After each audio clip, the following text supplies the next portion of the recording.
எங்களுக்கு பிரதமர் கூட எங்களுக்கு பிரச்சனை இல்லைங்க. எங்களுக்கு பிரச்சனை தேசிய முன்னணி தலைவர் கூட தான்.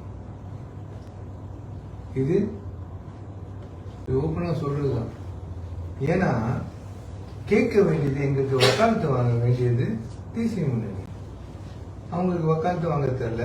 சபால ரொம்ப இந்தியர்கள் இங்க இந்தியர்கள் இருக்கிற இடத்துல வக்காலத்து வாங்க முடியல. இந்த 6 மாநிலத்துல நாங்க கேட்டு கடைசி நேரத்தில் ஒரு சீட்டு கொடுக்க எந்த ஸ்லாங் வரல, எங்குமே நம்மளுக்கு கேட்கறதுக்கு எது இல்லை. பதவிக்குன்னு சோரம் போறது நாங்கள் இல்லைங்க.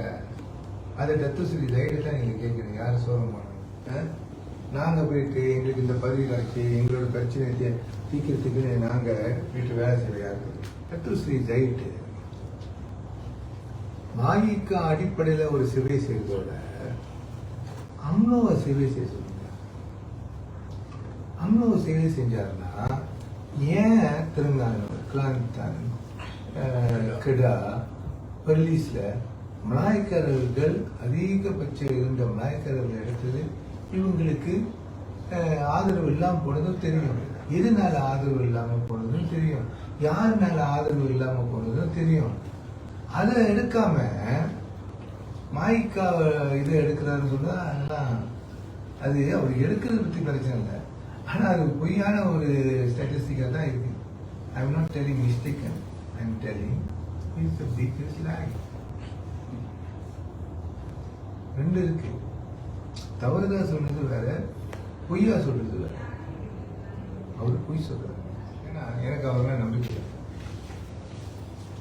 அவர் மேல நம்பிக்கை இருந்துச்சு. I don't have confidence in his leadership. As simple as that. So I let the party decide. வர காலகட்டத்தில் மாயிக்கா எத்தனை சீட்டு இருக்கும் தேசிய முன்னணியில், இந்த மாதிரி ஒரு கூட்டணியில் இருந்தால் இதெல்லாம் பரிசீலிக்க தான் நாங்கள் கடந்த 3 வருஷமா ஆலோசனை செஞ்சு பேசி எப்படி இது தீர்வு காண முடியும் இதெல்லாமே பார்த்துக்கிட்டு தான் இருக்கோம். அதில் நாங்கள் சும்மா சொல்லக்கூடாது. பிரதமர் தத்துவஸ்ரீ அன்வாய் கிராம் அவர்கள் நல்ல ஒரு உறவு மட்டும் இல்லை, அவரும் அவரோட ஆலோசனைலாம் கேட்டு தான் நாங்கள் நடத்திக்கிட்டு இருந்தோம்.